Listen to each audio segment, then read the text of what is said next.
Indian bank में account था।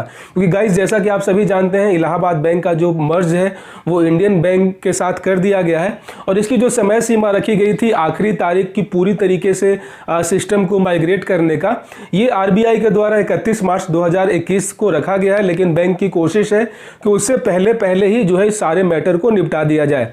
ऐसे में दोस्तों उन सभी इलाहाबाद बैंक और साथ ही साथ इंडियन बैंक के ग्राहकों को ईमेल भेजे जा रहे हैं बैंक के द्वारा, जो मुझे लगता है कि काफ़ी महत्वपूर्ण होने वाला है आप सभी के लिए, क्योंकि इसमें जो है पूरा इन्फॉर्मेशन दिया गया है कि आने वाले कुछ समय में आपको थोड़ी सी परेशानी का सामना उठाना पड़ सकता है। और साथ ही साथ बहुत सारी ऐसी सेवाएं हैं जैसे कि एटीएम का इस्तेमाल, नेट बैंकिंग, फ़ोन बैंकिंग, इसका आप इस्तेमाल आने वाले कुछ समय में नहीं कर पाएंगे और ये जो सेवा है ये दोनों बैंकों के कस्टमर के लिए बाधित रहेगी।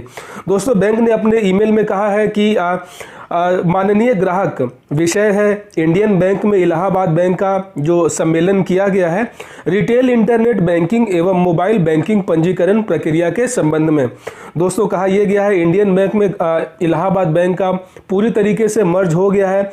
ऐसे में रिटेल इंटरनेट बैंकिंग और साथ साथ मोबाइल बैंकिंग पंजीकरण प्रक्रिया के संबंध में भारत सरकार के निर्देश अनुसार इंडियन बैंक के साथ इलाहाबाद बैंक का पूरी तरीके से विलय करने की जो प्रक्रिया है वो 1 अप्रैल 2020 से शुरू हो चुका है।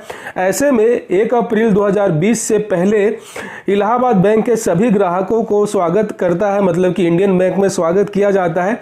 खैर बीच में बहुत सारी लाइनें हैं, आप पढ़ लेना, मैं यहाँ पे स्क्रीनशॉट दे दूंगा। यहाँ पर जो सबसे महत्वपूर्ण बात करके ये आ रही है कि हमें ये बताते हुए जो थोड़ा सा खेद हो रहा है कि जितने भी इलाहाबाद बैंक के जो पुराने ग्राहक थे आप सभी का जो खाता है वो अब माइग्रेट करने की प्रोसेस शुरू हो चुकी है।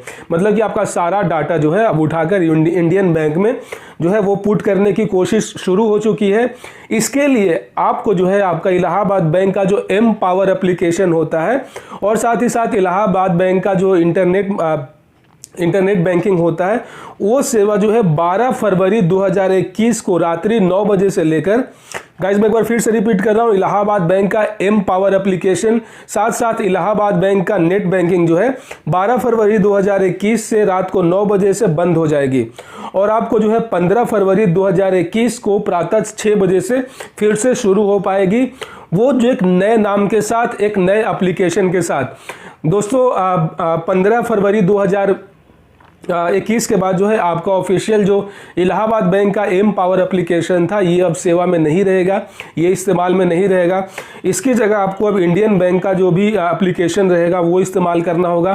साथ ही साथ आपको नेट बैंकिंग इस्तेमाल करने के लिए जो इंडियन बैंक का वेबसाइट होता है वहाँ पे आपको जाना होगा। और सबसे महत्वपूर्ण बात यहाँ पे निकल कर ये आ रही है दोस्तों कि आपका जो CIF नंबर है, कस्टमर आइडेंटिफिकेशन नंबर, ये जो है आपका पुराना ही रहेगा, लेकिन 15 फरवरी के बाद जो है आपको इंडियन बैंक के वेबसाइट पे एक्सेस करना होगा। इलाहाबाद बैंक का सारा जो भी चीज़ें हैं इंटरनेट की दुनिया में वो पूरी तरीके से ख़त्म हो जाएगी और एक नया उदय होगा इंडियन बैंक के साथ।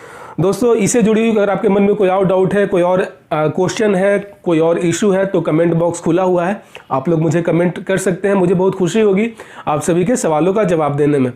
दोस्तों मिलते हैं फिर किसी और वीडियो में, तब तक अपना बहुत सारा ख्याल रखें। Keep banking with everyday banking. जय हिंद।